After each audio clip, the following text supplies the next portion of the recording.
Hello friends, I am Dr. Ansari Farzana Veduzama from Chemistry Department, JT Arts Science and Commerce College. Here we shall discuss in short about the syllabus of first semester of FYBSc Physical Chemistry. FYBSc Physical Chemistry CH101. Welcome all of you. Here there are 3 chapters present in our syllabus. First chapter is chemical energetic, second chapter is chemical equilibrium, and third chapter is ionic equilibrium. The sub-content of the chemical energetic are review of thermodynamics and the law of thermodynamics. Review of thermodynamics, that means in short recapitulation of thermodynamic and the law of thermodynamic. What is in that chapter we shall discuss about what is mean by thermodynamic, what are the different type of law of thermodynamic. Law of thermodynamic you know very well from the 11th and 12th standard. There are 3 law of thermodynamic. First law of thermodynamic, second law of thermodynamic, third law of thermodynamic, and one more additional law is called as zeroth law of thermodynamic. We shall discuss about the first law of thermodynamic, second law of thermodynamic, and third law of thermodynamic. All of you are aware about the first law, second law, third law, but again we recapitulate here the first, second and third law of thermodynamics and their mathematical derivations. Second subtopic is important principle and definition of thermochemistry. Thermochemistry की different definitions, that means हम thermochemistry में deep study करने से पहले हमें मालूम होना चाहिए कि what is mean by the law of thermodynamic, what is mean by different type of the systems, that means system, all of you are aware about that system 3 type के है, open system, closed system and the isolated system. Homogeneous system additional हम इसमें और पढ़ेंगे, homogeneous system, heterogeneous system and macroscopic system, microscopic system etcetera and etcetera.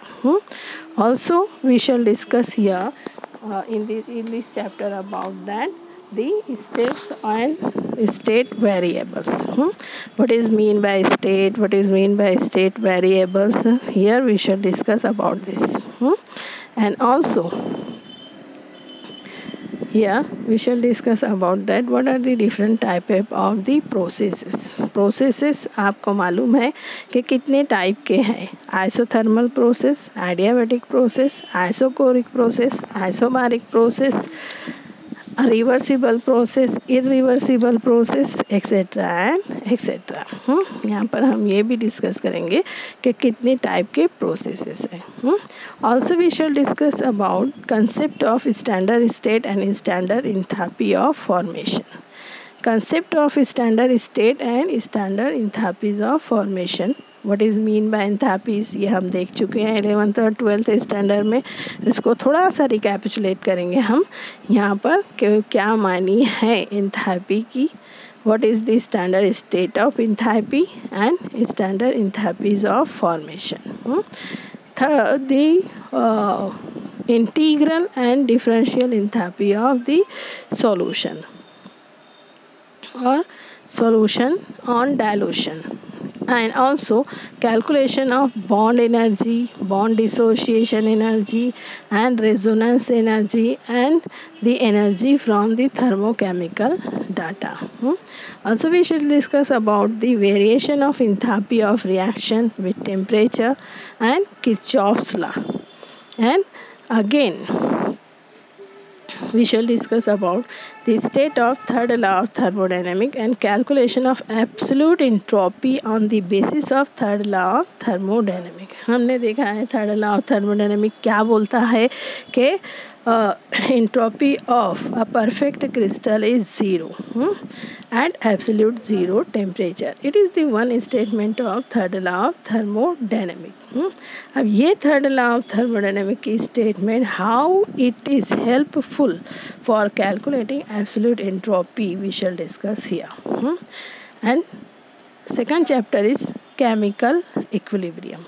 Chemical equilibrium में हम देखेंगे what is mean by free energy, what is mean bye equilibrium, what is mean bye concept and definition and significance of the free energy and equilibrium.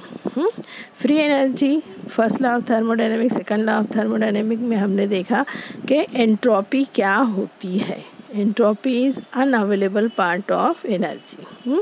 अब यहाँ पर chemical equilibrium में हम देखेंगे what is mean by free energy. Free energy is nothing but available part of energy. Available part of energy is called as free energy and unavailable part of energy is called as entropy. यही distinguishing factors हम यहाँ पर समझेंगे. And also here we shall discuss about the reaction gives energy.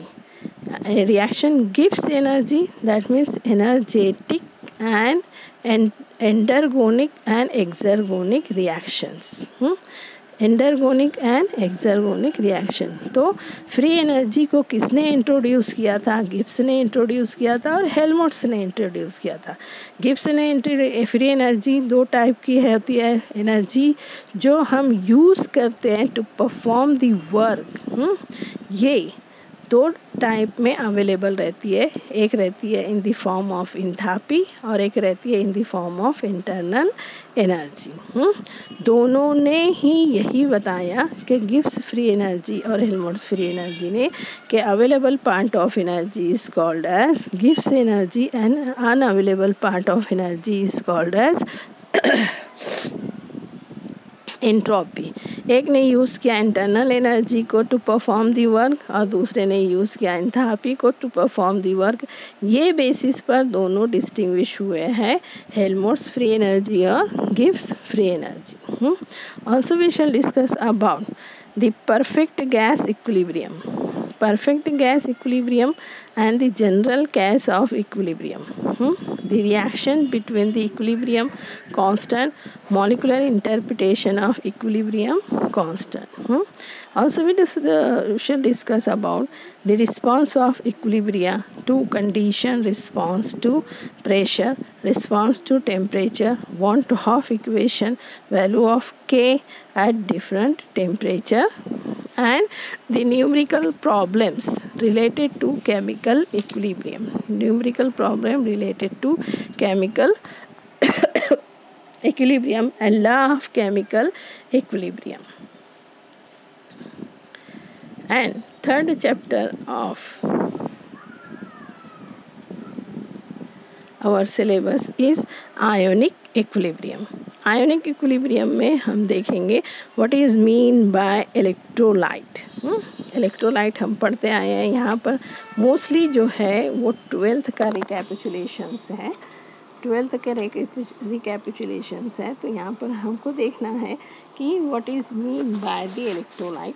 Electrolyte जानने के बाद हम ये जानेंगे what is mean bye strong electrolyte, what is mean by the moderate electrolyte, what is mean by the weak electrolyte. Electrolyte से ही related है term dissociation or you can say that ionization.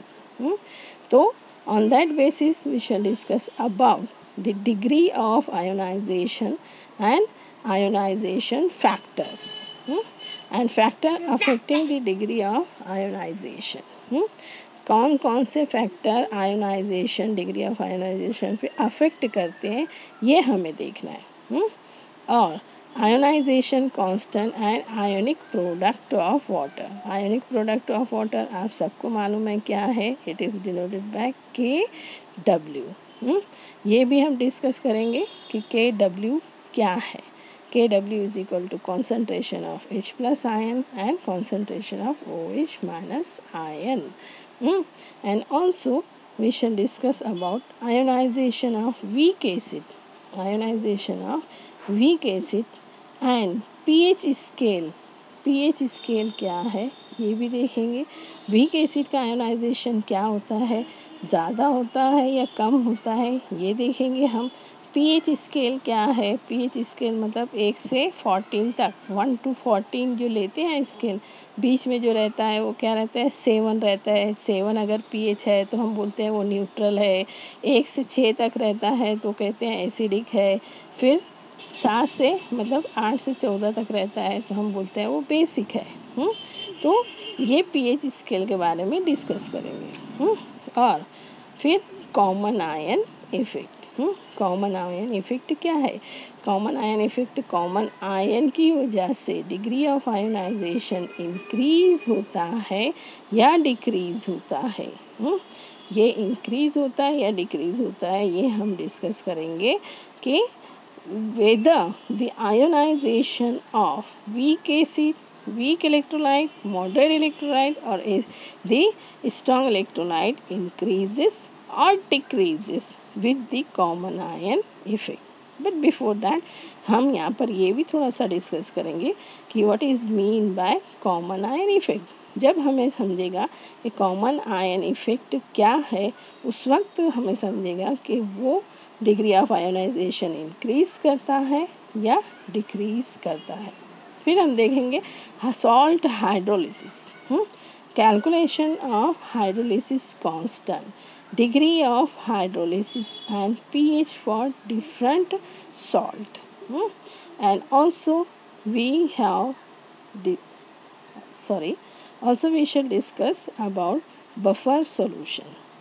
Buffer solution, what is the buffer solution, what is mean by buffer action, what is the buffer mechanism, हम ये देख चुके हैं 11th-12th में, लेकिन फिर से हमें देखना है क्योंकि ये बहुत ज़रूरी है for discussing the equilibrium, ionic equilibrium. And also यहाँ पर और थोड़ा बहुत टर्मिनोलॉजी है जो रिलेटेड है बफर सॉल्यूशन से, वो है solubility and solubility product. Solubility क्या है, सॉल्युबिलिटी प्रोडक्ट क्या है ऑफ स्पैरिंगली सॉल्युबल सॉल्ट, ये डिस्कस करेंगे। स्पैरिंगली सॉल्युबल सॉल्ट मतलब जिसका डिसोशिएशन, जिसका आयोनाइजेशन जो रहता है वो क्या है, कम रहता है, बहुत ही कम रहता है। जैसे ब्लीचिंग पाउडर हम वाटर में डालते हैं, थोड़ा बहुत डिज़ोल्व होकर वैसे की वैसे ही रहता है, तो हम बोलेंगे कि ब्लीचिंग पाउडर स्पैरिंगली सॉल्युबल है। उसकी सॉल्युबिलिटी, उसकी डिज़ोल्विंग पावर, उसकी tendency to dissolve into the water is very very very less. That means you can say that it dissolve to a negligible extent. ऐसे सॉल्ट को हम कहेंगे sparingly soluble salt. तो हम यहाँ पर ये डिस्कस करेंगे कि सॉल्युबिलिटी और solubility product of sparingly soluble salt क्या है, we shall discuss here. And application of solubility product, solubility product के एप्लीकेशन भी हम देखेंगे कि whether the solubility product is helpful for increasing or decreasing the degree of ionization. These are the 3 chapters of physical chemistry paper first. Thank you for watching me.